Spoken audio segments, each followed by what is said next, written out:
میں توبہ کر کے سچے پکے مومن بنا جا سکتا ہے، مگر انسان مزاج پہلے بنائے، مزاج بنائے۔ ہم نے کیا سوچا ہے کہ ہم خود مختار ہیں۔ اب ہم نے اگر یہ کہہ دیا ہے کہ ہمارے پاس ٹائم نہیں ملتا کہ ہم جو ہے کہ کاروبار سے فارغ ہوں اور مسجدوں کی طرف آئیں، ہم نے اگر کہہ دیا ہے تو ہم نے مزاج بنایا ہوا ہے کہ یہ ہو ہی نہیں سکتا کہ ہم کو کاروبار سے ٹائم ملے گا۔ مزاج بنا، چونکہ اللہ تبارک و تعالیٰ نے برکت کا ایک ذریعہ رکھا ہوا ہے اور ایک راستہ کیا ہے؟ تنگی کا ہے۔ تو کسی کو برکت ملتی ہے اور کسی کو تنگی ملتی ہے۔ تو جس کو برکت ملتی ہے اس کا معاملہ یہ ہوتا ہے کہ وہ کاروبار بھی کر لیتے ہیں، بچوں کے لیے، گھر والوں کے لیے کھانے پینے کا معقول انتظام بھی کر لیتے ہیں، اور مسجدوں میں 5 ٹائم آ کر کے اللہ تبارک و تعالیٰ کے حکم کی بجاوری بھی کرتے ہیں، یعنی نماز بھی پڑھتے ہیں۔ کیوں؟ انہوں نے پروردگار سے صلح کر لی ہے، انہوں نے اپنے رب عز و جل سے معافی مانگ کر کے توبہ کر لی ہے۔ اب یہ کائنات کا بنانے والا تو اللہ ہے، وہ چاہے تو تھوڑے سے وقت میں آپ کے بڑے سے بڑے کام کو سمیٹ دے، اس کی مرضی ہے۔ یہ اس کی مرضی ہے کہ تھوڑے سے وقت میں بڑے سے بڑے کام کو سمیٹ کر کے بہت مختصر کر دے، اور وہ چاہے تو آپ کی نظروں میں جو کام چھوٹا ہے، معمولی سا ہے، بالکل ہلکا کام ہے، اسی کام کو پہاڑ بنا دے گا، پورا دن ختم ہو جائے۔ نظام چلانے والا وہ ہے، برکت سب کچھ تو وہی کرتا ہے، تو پھر ہم یہ کیوں طے کر لیتے ہیں ٹائم نہیں ملتا؟ میں ٹائم کیوں نہیں ملے گا؟ اس نے کہا وَمَا خَلَقْتُ الْجِنَّ وَالْإِنسَ إِلَّا لِيَعْبُدُونِ۔ یہ مفہوم ہے کہ ہم نے انسان اور جنات کو محض اپنی عبادت کے لیے پیدا کیا ہے۔ عبادت کے لیے جب پیدا کیا ہے تو وہ خود آپ کو اپنی راہ کی طرف راستہ دکھائے گا، اپنی طرف اپنی رحمتوں کے ذریعے وہ آپ کو اپنے قریب بلا لے گا۔ پہلے آپ جستجو پیدا کریں، اپنے اندر وہ طلب پیدا کریں، اور اسی طرح سے اگر زندگی گزاریں گے جس طرح سے ہم زندگی ابھی ہماری زندگی چل رہی ہے، تو پھر کیا ہونا ہے؟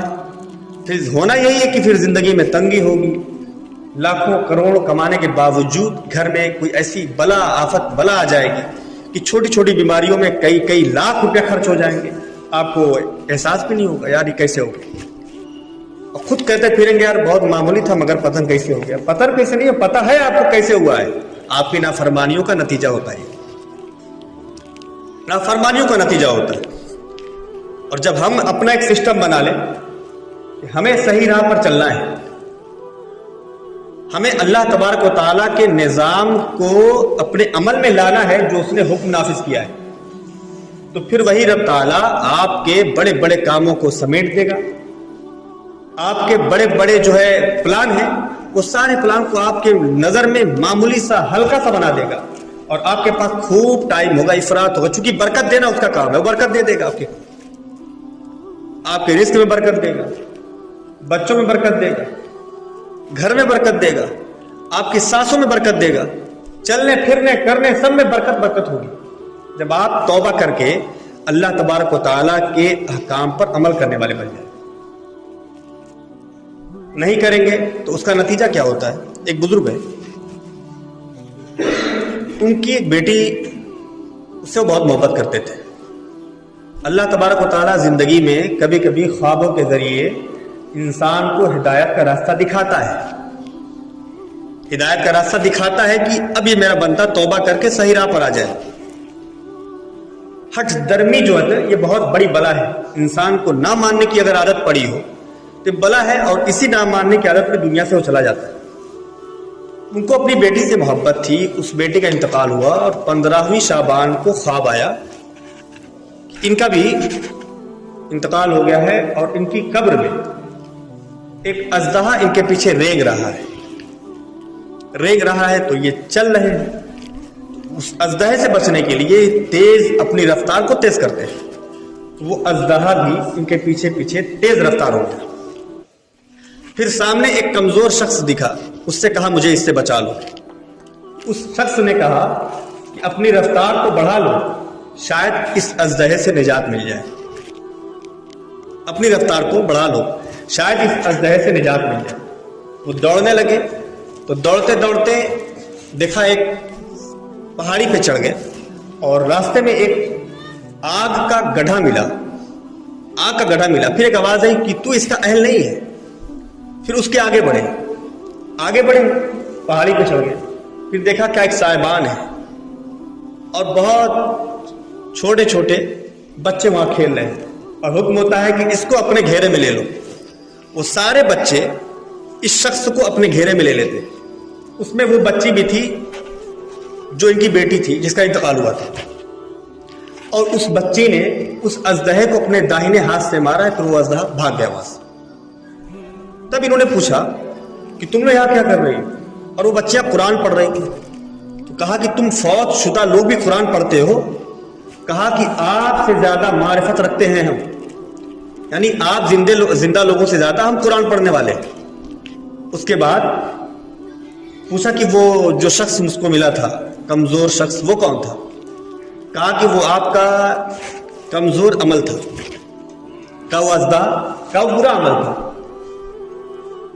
तो बुरा अमल जब आपको दौड़ाया है तो आपका जो अमल कमजोर था उसके अंदर ताकत नहीं थी उस बुरे अमल से लड़ने की।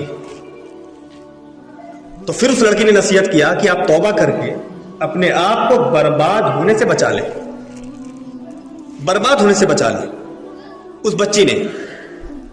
और कहा कि तुम लोग यहां क्या कर रहे हो?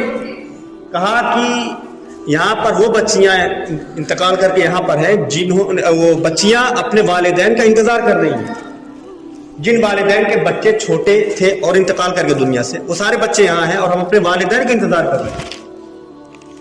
तो एक नसीहत के तौर पर उस बच्ची ने समझाया कि गुनाहों से तौबा कर लें और अपने आप को बर्बादी से बचा लें। और ये चूंकि एक मंजर है, इस तरह से लाखों करोड़ों मनाजिर हो सकते हैं।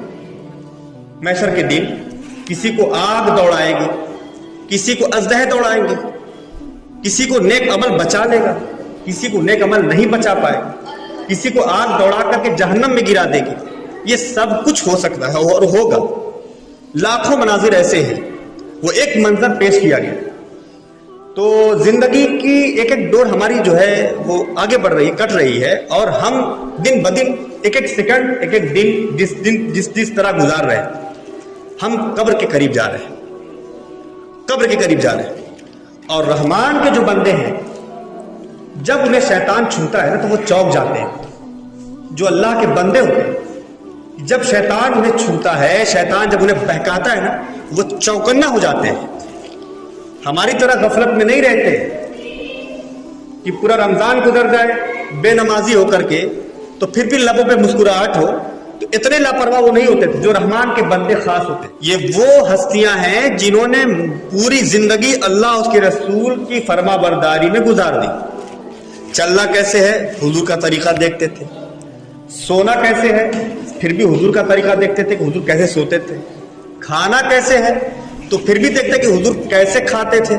ये सब कुछ उन्होंने हुजूर से जिंदगी के एक एक सेकंड को सीखा है और सीख कर उस पर अमल किया है, और अमल करने के बाद पूरी जिंदगी को अल्लाह और उसके रसूल के खौफ के साए में गुजारा है, खौफ के साए में गुजारा है। तो हमें और आपको ये बात नहीं भूलनी चाहिए कि अगर वो अल्लाह के बंदे खास हैं तो हम भी अल्लाह के बंदे हैं, आम हैं। हमें भी वो खास लोगों को फिक्र आखिरत, जहन्नम का खौफ, कब्र की सख्तियां जब उनको रुला सकती है, तो हम तो यार बहुत मामूली लोग हैं।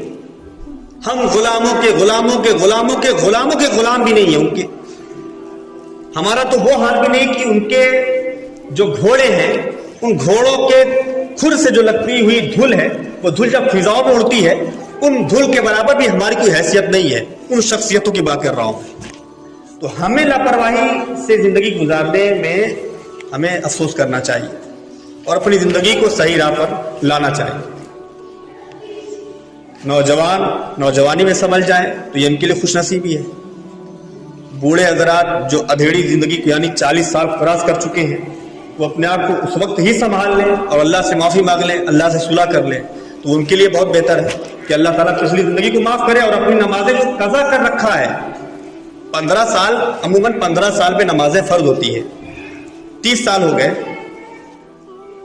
35 साल हो गए, काउंट करें आप। किसी की 20 साल की नमाज कज़ा है, किसी की 25 साल की कज़ा है। इस तरह की नमाजें कज़ा कर करके कब्र में उतरना चाहते हैं भाई, कब्र में जाकर के अल्लाह क्या हिसाब देना चाहते हैं। कौन सा अमल लाएंगे आप और कौन बचाएगा आपको? ये खुशफहमियां आपको बर्बाद कर डालेंगी। एक नौजवान वो हजरत उमर के दौर का नौजवान है रजी अल्लाह ताला, वो इतना ज्यादा परहेजगार था कि लिखा है कि हजरत उमर रजी अल्लाह ताला अन्हु की आंखों का तारा था। इतना प्यार करते थे हजरत उमर। रोजाना जिस राह से गुजरता था ना, जिस राह से, रास्ते में एक खातून उसको गुनाह की दावत देती थी, अपने करीब बुलाने की कोशिश करती थी, मगर वो नौजवान तकवा के नूर से अपने आप को मुनव्वर किया हुआ था, जाता नहीं था उस औरत की तरफ। एक दिन शैतान ने बहकाया और उसका मामूल था कि अपने वालिद के साथ ऐशा की नमाज के बाद रोज खाना खाता था। एक दिन बहका और शैतान ने बहकाया, अब वो औरत के पीछे चल पड़ा। जैसे ही उस औरत के घर के दरवाजे को डाकने की कोशिश की है, फौरन उसके जहन में एक बात आई कि जो रहमान के बंदे होते हैं, शैतान जब छूता है तो वो चौकन्ना हो जाता। आई बात और एक चीख मारी और बेहोश हो गया। अब जब बेहोश हुआ है ना, तो उस औरत को खौफ लायक हुआ कहीं ऐसा ना हो कि ये सारा इल्जाम मेरे ऊपर आ जाए। तो अपनी गुलाम के साथ मिलकर उस नौजवान को दूसरी तरफ डाल दिया। वालिद साहब इंतजार कर रहे, बेटा अभी तक आया नहीं, अभी तक नहीं आया, खाना खाना है। तो इंतजार की घड़ियां जब ज्यादा हुई तो वालिद साहब बाहर निकले, चल के देखे जरा हाल क्या है। जब पहुंचे तो देखा कि बेटा ऐसे ही पड़ा हुआ है। तो उठाकर लाए घर, पूछा है मंजर, तो फिर उसने वही बयान किया। जब बयान किया है फिर उसी बात पे पहुंचा है। किस बात पर? कि जब शैतान रहमान के बंदों को छूता है तो ये चौकन्ना हो जाते हैं, अलर्ट हो जाते हैं। ये कहने के बाद उसकी फिर चीख निकली और इंतकाल हो गया। वही इंतकाल हो गया। अब रात ही रात, चूंकि सहाबा का दौर बड़ा वो अच्छा दौर था कि वो इंतकाल के बाद वो किसी मुर्दे को फ्रिज में नहीं रखते थे, इंतकाल हुआ दफना देते थे, किसी का इंतजार नहीं करते थे कि कोई फला से आ रहा है। जब हुजूर का हुक्म है कि जनाजे को जल्दी दफना, तो रात ही में उन्होंने उसको दफना दिया। अमीरुल मोमिनीन फारूक आजम रज़ी अल्लाह अन्हु को खबर मिली तो आपको बड़ा अफसोस हुआ और आए उसके वालिद के पास। कहा तुमको मुझको खबर करनी चाहिए थी, कम से कम मुझे बताए होते, मैं उसके जनाजे में आया होता। कहा अमीरुल मोमिनीन रात का हिस्सा था, मैं आपको जहमत नहीं देना चाहा। कहा अच्छा मुझे उसकी कब्र पे ले चलो। तो अमीरुल मोमिनीन रज़ी अल्लाह अन्हु उसके वालिद के साथ उसकी कब्रस्तान पे जब खड़े हुए हैं ना, तो एक आयत पढ़ते हैं कुरान की कि वलिमन खाफा मकाम रब्बिही जन्नतान, अपने रब के हुजूर खड़े होने से जो डरे अल्लाह उसे 2 जन्नतें अता फरमाता है। अल्लाह उसे 2 जन्नतें अता फरमाता है। कब्र से आवाज आती है कि ऐ अमीरुल मोमिनीन, अल्लाह का शुक्र है कि मुझे अल्लाह ताला ने वो दोनों जन्नतें अता फरमाई, दोनों जन्नतें अता फरमाई। कौन था वो? 50 साल का बूढ़ा नहीं था, वो 40 साल का एक आम आदमी नहीं था, वो 15 साल 18 साल 20 साल का नौजवान। तो अपने आप को हम खुद सोचे कि हम जो जिंदगी गुजार रहे हैं ना, ये सही नहीं हो रहा है। 40 साल का अरसा गुजर जाए, बंदा बेनमाजी हो, शैतान कहकाए मार के हंसी लगाता है, वो कहकाए मारता है शैतान, कहता है तो बर्बाद हो चुका है।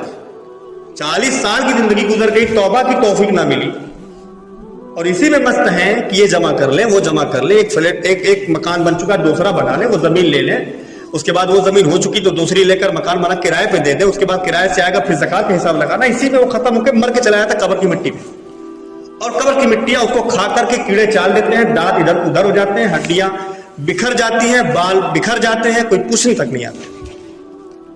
घर वाले 2-4-10 दिन अफसोस करते हैं, मेरा बापू था, मेरे वालिद थे, मेरा बाप था, मेरी माँ थी। 10 दिन 15 दिन, बहुत ज्यादा तक 40 दिन तक लोग फातिहा वगैरह करके अपना शोक मना लेते हैं। उसके बाद फिर वो कान में ईयरफोन लगता है, गाने म्यूजिक सुनते हैं, फिल्में ड्रामे देखते हैं, रात के 2-2 बजे तक जो पिक्चर देखें, उनको फर्क नहीं पड़ता कब्र में कौन लेटा है, मेरी अम्मा है, मेरे वालिद है, मेरे दादा, उनको कोई फर्क नहीं पड़ता। दुनिया की हकीकत बता रहा हूं कि इतनी ही है वो, इतनी ही है वो। पहचान के तौर पे उनकी चीज़ों को रखेंगे। उनके जिस बिस्तरे पे इंतकाल होता है उस बिस्तरे को कहाँ देंगे? फ़कीर को दे देंगे। वो चारपाई किसी गरीब को दे देंगे। अभी कहो भाई साहब उनसे रिलेटेड उनकी गाड़ी भी है, गाड़ी भी किसी फ़कीर को दे दो। उन्हीं से रिलेटेड उनकी घड़ी भी है, वो घड़ी भी किसी फ़कीर को दे दो। उनके जेब में अगर पैसे हैं, जेब में पैसे हैं, जेब में 50,000 रुपया अगर है, 10,000 रुपया है, 5,000 रुपया, नॉर्मल 5-6 हज़ार लोगों के जेब में होते हैं, वो भी किसी फकीर को दे दो। वो तो वो नहीं देंगे, बोले हमारी निशानी के तौर पर हमने रखना है। गाड़ियां निशानी के तौर पे रखनी है, घड़ी निशानी के तौर पे। जिस बिस्तरे पे वो पखाना पेशाब करके मर गया वो फकीर को दे दे। ये हकीकत है दुनिया की। तो दुनिया बहुत धोखेबाज चीज है भाई साहब। आप भी मरेंगे, आपके बाद आपके बच्चे, आपके भतीजे आपके साथ बेवफाई ऐसे ही करेंगे। तो उन चीजों का कोई नफा नहीं मिलता जिनकी जरूरत इंसानों को नहीं है। आप बिस्तरा देखकर सोचते सवाब मिलेगा, कुछ सवाब नहीं मिलने वाला। आप चौथे पारे की पहली आयत पढ़िए, उसका मफहूम निकालिए। मफहूम यही है, अगर अल्लाह के महबूब बनना चाहते हो ना, तो अल्लाह की राह में वो चीजें दो जिससे तुम मोहब्बत रखते हो। वो चीजें अल्लाह की राह में हिबा करो। कहीं बैठता है, सूंघ के बैठता है, वो चीजें हम जो है सोचते हैं कि इसको देखकर सवाब कमा लें। ये दुनिया की हकीकत। इसलिए किसी पर भरोसा मत करिए। जिंदगी में किसी को अपना समझिए ही मत सिवा अल्लाह उसके रसूल के। जिंदगी में किसी को अपना समझिए ही मत सिवाय अपने अमाल के जो आपने अपने हाथों से किए हैं। वो खुश नसीबी आपकी होगी कि आपके मरने के टाइम आपका बच्चा सूरह यासीन खड़ा होकर पढ़ पाएगा कि नहीं पढ़ पाएगा, वो आपकी तरबियत के ऊपर है। आपके मरने के बाद आपका बच्चा आपके लिए ये गाड़ियां, ये पैसे, ये घड़ियां किसी नेक इंसान को देगा कि नहीं देगा, वो आपकी तरबियत के ऊपर है। आपने कैसी तरबियत, पैसों को लालची बनाया होगा तो नहीं देगा, वो अपने ही खा लेगा। वो मोबाइल, आप मर गए, मोबाइल निशानी के तौर पे रखेगा, फिर मोबाइल में पिक्चर देखेगा, फिर उसी मोबाइल में जो आपसे रिलेटेड निशानी के तौर पे रखा है उसी मोबाइल में वो गाना सुनेगा, फिर उन गाना का, उस पिक्चरों का, उन गंदी वीडियोस का गुनाह कहां जाएगा भाई? आपकी कब्रों में उतरेगा। कब्रों में कीड़ा बन के उतरेगा, अजदहा बन के उतरेगा, सांप बन के उतरेगा। आपको पीटेंगे, ऐसा ऐसा डंक मारेंगे कि 70-70 गज धसेंगे आप। फिर क्या हो? फिर तो हाफिज साहब बचा नहीं पाएंगे। अभी बचाने की तदबीर हम कर रहे हैं, तरीका बता रहे कि बच जाया जाए। नौजवान हो, उनको ही बूढ़ा होना है, वो उससे पहले कि बुढ़ापा आए, सजदे की तौफीक ना मिले। बुढ़ापे में अक्सर लोग सजदे की नमाज नहीं पढ़ पाते। तो जवानी है, जवानी में चट्टान की तरह जब अल्लाह की इबादत करें, अपने नफ्स को मारे, मस्जिदों तक आए आप। एक दोस्त की दावत पे न जाने कहां कहां मारे फिरते हैं, मस्जिदों तक आए, अल्लाह से यारी लगाएं, अल्लाह से दोस्ती करें, अल्लाह की मोहब्बत में अपने आप को फना करें, यही कामयाबी देगी। वरना फिर सब कुछ बताकर भी बेकार होता है जब कोई अमल नहीं कर पाता है। अल्लाह हम सबको अमल